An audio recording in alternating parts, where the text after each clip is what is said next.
Hello everyone, today we talk about how to fix the app of FaceTune. Here we go to settings,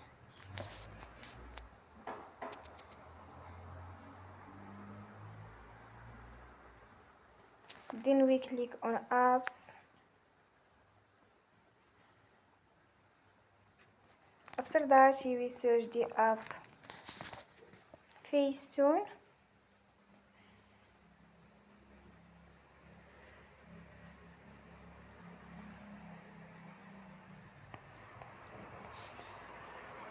And then we click the wheel on for stop.